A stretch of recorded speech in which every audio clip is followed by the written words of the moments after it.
भारत माता की जय जवान जय जवान। किसान एकता ड्राइवर एकता जय जवान जय जवान। भारत माता की किसान मजदूर ड्राइवर एकता जिंदाबाद किसान मजदूर ड्राइवर एकता जिंदाबाद।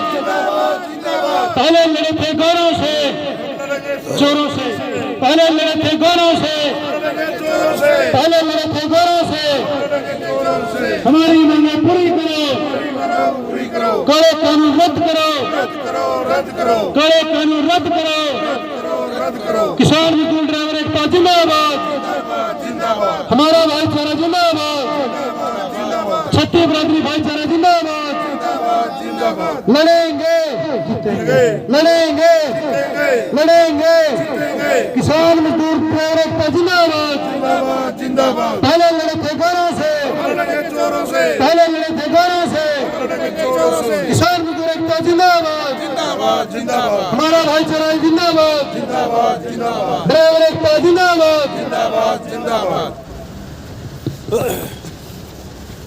विजेंद्र जी नमस्कार। जी नमस्कार सर आप ये बताइए, ये गोरे और कालों का पहले लड़े थे गोरों से, अब लड़े हैं चोरों से। तो ऐसी बात आपको क्यों करनी पड़ रही है?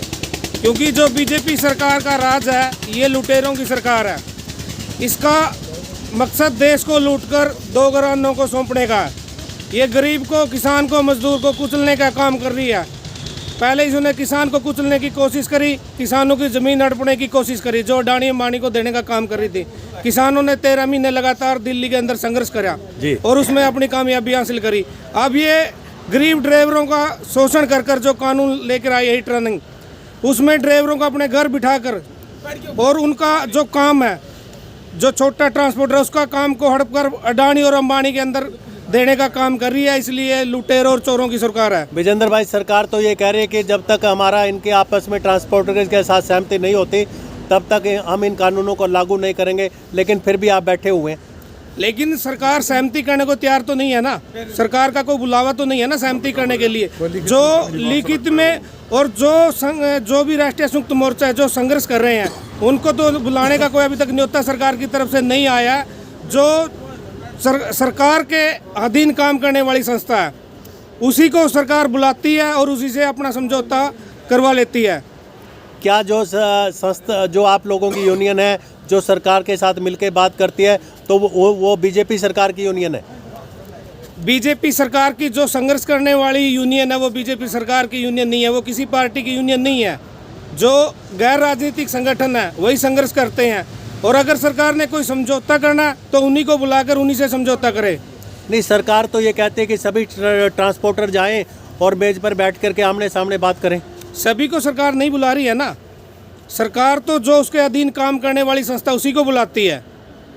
नहीं, फिर ये जो इग्नोर कर रहे हैं तो इन लोगों का क्या होगा कि जिनकी बात कोई सुनता नहीं है? आने वाले समय में सरकार को इसका नतीजा भुगतना पड़ेगा।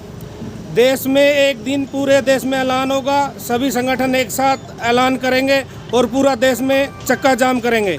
अभी आने वाली रणनीति क्या होगी? 26 जनवरी कल है, तो 26 जनवरी के लिए क्या प्रोग्राम आप लोगों का रहने वाला है? 26 जनवरी के लिए कल शहर के अंदर सभी संगठनों का एक समर्थन है और कल शहर के अंदर एक ट्रैक्टर यात्रा निकाली जाएगी। उसमें सभी संगठन शामिल होंगे और बढ़ चढ़कर भाग लेंगे। सरकार अब भी अगर आप लोगों की बात को नहीं सुनती तो आने वाला समय हड़ताल कितने दिन चलेगी? जब तक सरकार हमारी मांगे नहीं मानेगी तब तक हड़ताल चलेगी। धन्यवाद।